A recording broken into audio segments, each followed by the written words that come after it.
Welcome, everyone, and thank you for being here today. My name is Rabbi Joel Fleekop, and I am a PACT faith leader from Congregation Shir Hadash. I will be chairing this event.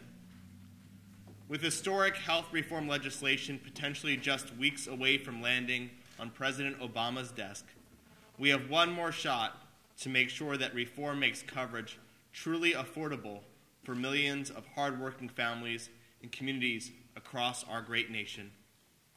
Right now, leaders from the House and Senate are negotiating a merged health reform bill. The decisions they make on the final details of legislation will translate into real consequences for our families. It could mean the difference between a family with a sick child paying $5,000 a year for health care or $1,800 a year.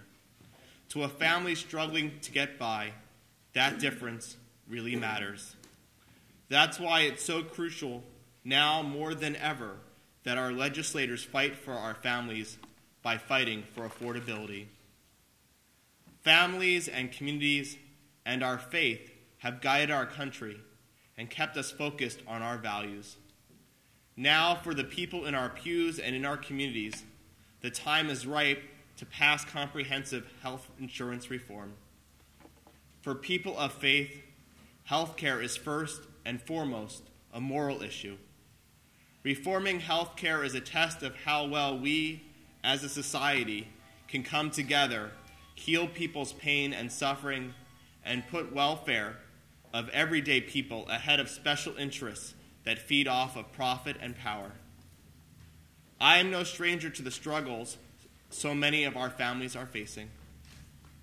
A few years back, a chronic illness forced my mom, Jackie, to leave a job she loved. While grappling with what it meant to no longer work, my mom was confronted with another new reality, the loss of her employer-provided health insurance.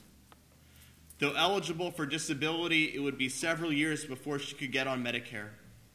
No longer a part of a group plan, her pre-existing conditions made getting private insurance impossible. Ultimately, my mom found coverage under COBRA. While thankful to be insured, she's overwhelmed by the cost. Between premiums and prescriptions, she pays more than $1,200 a month, and that is without seeing a doctor. With only a disability check for income, the cost of health insurance and medicine are quickly eating away at her retirement savings. Though she tries to stay positive, my mom worries about the future and is afraid of becoming a financial burden on her children. My siblings and I try to be reassuring, but without reform, we worry as well. This is my family's healthcare story, but my family is certainly not alone.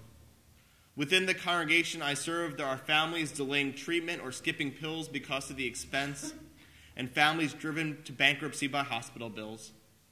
There are families whose medical costs have them worrying about outliving their savings, and hard-working families playing a 21st century version of Russian roulette, going periods of time without insurance coverage because they simply can't afford it. For this to continue in a country as rich with blessing as our own is wrong and unjust.